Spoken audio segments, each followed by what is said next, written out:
दोस्तों, आज के इस ट्यूटोरियल में ग्लोविया टेक की टीम की तरफ से मैं आपका हार्दिक स्वागत करता हूं। आज हम बात करते हैं स्विच केस की।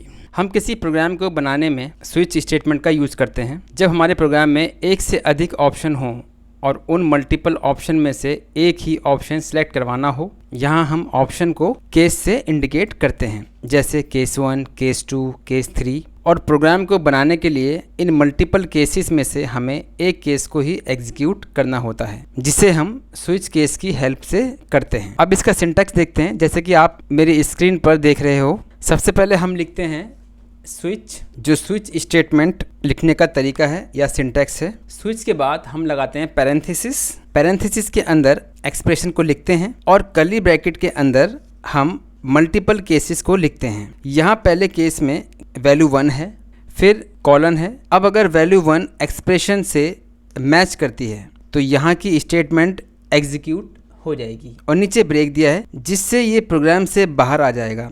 नोट कीजिएगा, ब्रेक जब वर्क करेगा अगर केस 1 की वैल्यू 1 एक्सप्रेशन से मैच होगी तो ब्रेक से वो प्रोग्राम से बाहर आ जाएगा। अगर केस 1 एक्सप्रेशन से मैच नहीं होता तो दूसरे केस की वैल्यू 2 पर मैच करेगा, फिर तीसरे केस पर, और अगर कोई केस वैल्यू मैच नहीं होती तो डिफ़ॉल्ट की स्टेटमेंट एग्जीक्यूट करेगा। इस सिंटैक्स में केस की वैल्यू के बाद कॉलन देना मस्ट है और स्टेटमेंट के बाद ब्रेक लगाना भी ज़रूरी होता है। अगर आपने ब्रेक नहीं लगाया तो वो एक के बाद एक केस की वैल्यू को प्रिंट कर देगा, जबकि प्रोग्राम को सक्सेसफुल बनाने के लिए हमें एक ही केस वैल्यू को एग्जीक्यूट करना होता है। अब देखते हैं कि रूल्स ऑफ स्विच केस। अब स्विच केस के भी कुछ रूल्स होते हैं, यहाँ पे हमने मेंशन किए हैं, आपकी स्क्रीन पे आप देख सकते हैं। तो पहला जो रूल है, case label must be unique. Case का जो लेबल है वो यूनिक होना चाहिए, वो किसी और केस से मैच नहीं करना चाहिए। दूसरा है, case label must have expression और कांस्टेंट। केस लेबल है वो उसमें एक्सप्रेशन और कांस्टेंट ही आप लिख सकते हैं और कुछ नहीं। Case label must and with colon. Case label को आप हमेशा जब आप केस का कोई लेबल लिखेंगे उसके बाद में जब उसको आप एंड करेंगे तो आप कॉलन से उसको एंड करेंगे। चौथा है, 2 या 2 से अधिक केसेस को भी आप एक ब्रेक के अंदर स्टोर कर सकते हो। पांचवा है, कंपैरिजन ऑपरेटर अलाउड नहीं है लेबल के अंदर। आप चाहो कि मैं लेबल के अंदर कंपैरिजन ऑपरेटर का यूज़ कर सकूं, जैसे less than, greater than, double equal, not equal, less than equal, greater than equal and strictly equal.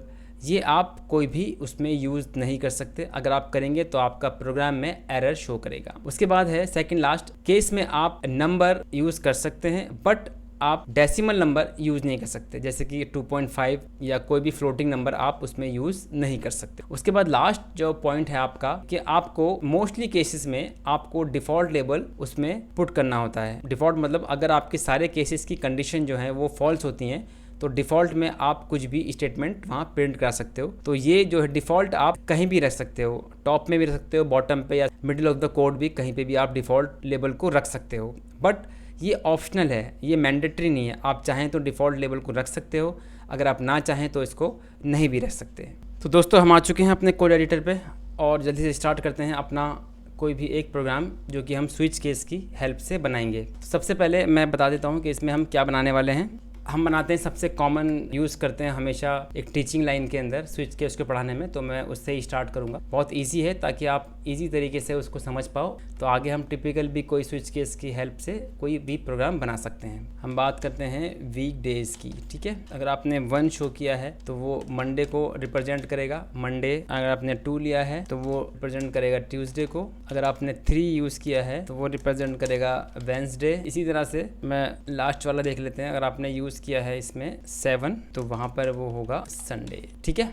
तो वीक डेज़ को हम कैसे गेट कर सकते हैं, यहाँ पे मैंने लिख दिया है। अब जल्दी से बनाते हैं अपना प्रोग्राम। सबसे पहले मैं यहाँ पे ले लेता हूँ स्क्रिप्ट, और ये हमारा जावा स्क्रिप्ट का सिंटैक्स बन चुका है। तो सबसे पहले हम देख लेते हैं इसका जो सिंटैक्स होता है वो किस तरह से होता है। तो मैं लिखता हूँ यहाँ पे स्विच, और यहाँ पे मेरा होता है एक्सप्रेशन, उसके बाद कर्ली ब्रैकेट होता है, और यहाँ होता है मेरा केस 1, यहाँ होती है अपनी स्टेटमेंट 1, ब्रेक लगाता हूँ एक ब्रेक, और फिर लिखता हूँ मैं केस 1, फिर मैं लिखूँगा केस 2, कॉलन से क्लोज करूँगा। उसके बाद में मैं लिखूँगा अपना स्टेटमेंट 2। इसी तरह से मैं इसको रिपीट करता रहूँगा। तो यहाँ पे मेरे पास case 2, case 3, case 4, case 5, case 6 और एक लास्ट का लिखूंगा मैं यहाँ पर केस 7। ठीक है, मैं कर दूंगा ब्रेक, स्टेटमेंट 3, स्टेटमेंट 4, स्टेटमेंट 5 और स्टेटमेंट 6 और स्टेटमेंट 7। और उसके बाद में मैं एक लिखता हूँ यहाँ पर डिफ़ॉल्ट के बाद में सीधा मैं यहाँ पर लिखूँगा लास्ट स्टेटमेंट्स। ठीक है, तो ये मेरा एक सिंटैक्स है, आप देख सकते हैं सिंटैक्स में मैंने यहाँ पे यूज़ किया है स्विच केस, एक्सप्रेशन, फिर यहाँ केस 1, केस 2, केस 3। केस 1 अगर ट्रू होगा यहाँ पे ये स्टेटमेंट प्रिंट हो जाएगी और यहाँ पे ये ब्रेक से बाहर आ जाएगा प्रोग्राम से। मतलब अगर केस 1 एक्सप्रेशन से मैच नहीं करेगा और यहाँ पे ये फॉल्स होगा, फिर ये नेक्स्ट सर्च करेगा केस 2, यहाँ पे ये फॉल्स होगा, फिर ये नेक्स्ट पे जाएगा, फिर ऐसे करते करते वो अगर सारी फॉल्स होंगी तो ये डिफ़ॉल्ट पे आएगा और डिफ़ॉल्ट पे आने के बाद में जो लास्ट स्टेटमेंट होगी वो यहाँ पर इसको प्रिंट कर देगा। तो देख लेते हैं जल्दी से अपने प्रोग्राम को। अब मैंने यहाँ पे लिखा, जल्दी से यहाँ ले लेता हूँ, मैं एक वेरिएबल ले लेता हूँ लेट, और मैंने यहाँ पे कर दिया डेज इक्वल टू, मैंने यहाँ पे कर दिया 1। ठीक है, उसके बाद में मैंने यहाँ पे लिखा एक्सप्रेशन को मैंने यहाँ पे दे दिया डेज। अब ये एक्सप्रेशन अगर केस से मैच होगा, यहाँ पे लिखा मैंने केस 1, और यहाँ पे मैं स्टेटमेंट लिखता हूँ, मैं डॉक्यूमेंट डॉट का यूज़ करता हूँ, डॉक्यूमेंट डॉट राइट मंडे। उसी तरह से मेरा जो स्टेटमेंट 2 होगा तो ये मैं कर दूंगा अपना ट्यूसडे। केस 3 में मैं इसको कर दूंगा वेडनेसडे। 4th में हो जाएगा मेरे पास थर्सडे। केस 5th में मैं कर दूंगा इसको फ्राइडे। केस 6 में कर दूंगा मैं इसको सैटरडे, और केस 7 में कर दूंगा इसको मैं संडे, राइट। और यहाँ पे मैं कर दूंगा इसको नॉट एग्जिस्ट। अभी हमारा प्रोग्राम बन चुका है पूरा स्विच केस की हेल्प से। तो देख लेते हैं कि मेरे पास क्या आउटपुट आता है। अब मैंने यहाँ पे किया डे 1, मेरे पास मंडे शो होना चाहिए। जल्दी से मैं यहाँ पे कर देता हूँ इसको पेस्ट, यहाँ मैंने रिफ्रेश किया, यहाँ पे किया मंडे। अब देखिए यहाँ पे क्या हो रहा है, जब मैंने यहाँ पे डेज 1 किया तो यहाँ पे मेरा एक्सप्रेशन है डेज, केस 1 पे आया, ये चेक किया इस एक्सप्रेशन को, एक्सप्रेशन यहाँ मिला उसको 1। एक्सप्रेशन मेरा एक वेरिएबल है, वेरिएबल में मेरा असाइन है 1, तो ये एक्सप्रेशन और केस की वैल्यू मैच कर गई, तो यहाँ पर इसको मिला ट्रू, और यहाँ पर उसने ये वाली प्रिंट कर दी मंडे, जैसे कि आप देख रहे हैं यहाँ पे मंडे प्रिंट हो चुका है। उसके बाद में उसने इसको ब्रेक स्टेटमेंट से इसको ब्रेक कर दिया और आगे कोई भी केस एग्जीक्यूट नहीं हुआ। अगर मैं इसको करता हूँ 4, ठीक है, अब मैंने 4 किया तो मेरा जो ये केस 1 है यहाँ पर इससे मैच नहीं किया एक्सप्रेशन से, और यहाँ पर ये फॉल्स हो गया। फिर उसके बाद भी ये केस 2 पे आया, फिर केस 3 पे आया, फिर केस 4 पे जैसे ही आया, इसका जो केस की वैल्यू है और जो एक्सप्रेशन की जो वैल्यू है 4, यहाँ पर ये मैच हो गई और इसने यहाँ पे फ्राइडे को प्रिंट कर दिया। और उसके बाद में फिर ये ब्रेक के थ्रू ये प्रोग्राम से बाहर आया। देख लेते हैं आगे, रिफ्रेश किया, यहाँ पे देखिए थर्सडे आ चुका है, सॉरी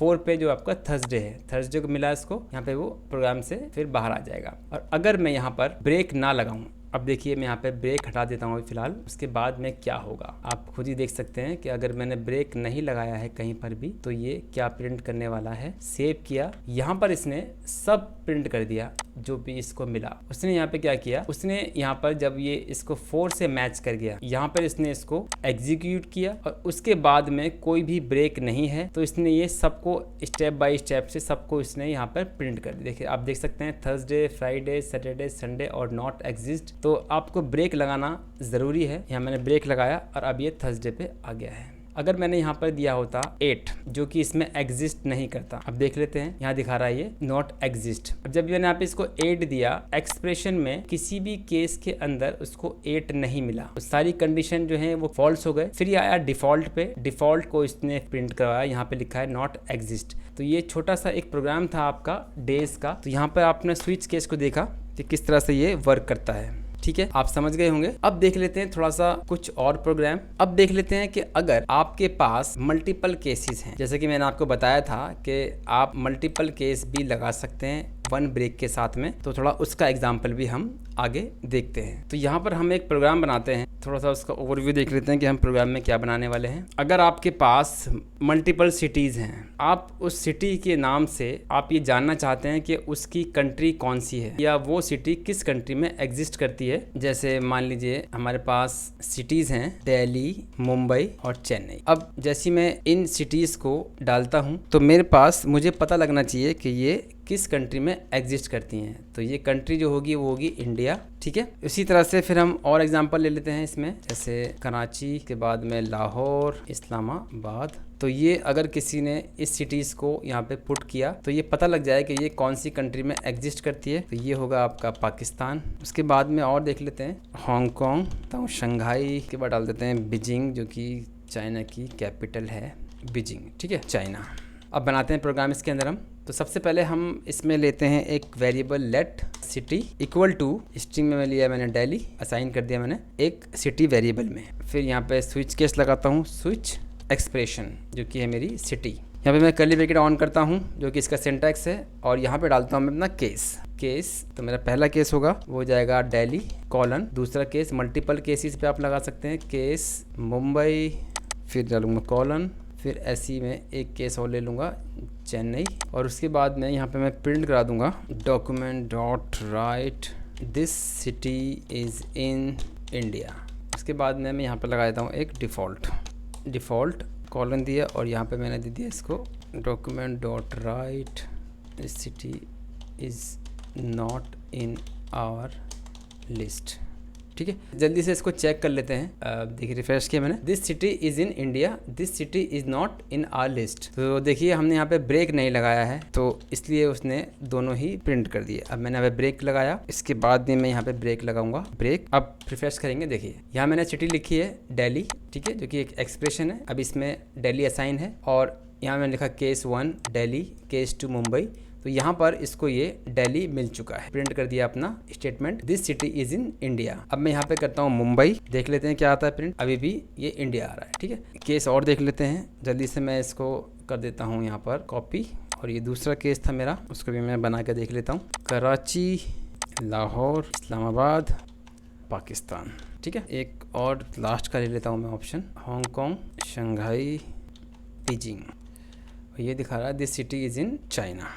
ठीक है, मेरा प्रोग्राम यहाँ पे बन चुका है। अब देखिए यहाँ मैंने ना मल्टीपल केसेस लिखे हैं और एक ब्रेक के साथ में, और एक ही स्टेटमेंट है। और अब मैं यहाँ पर इसको देखता हूँ, यहाँ पे लिखा कराची।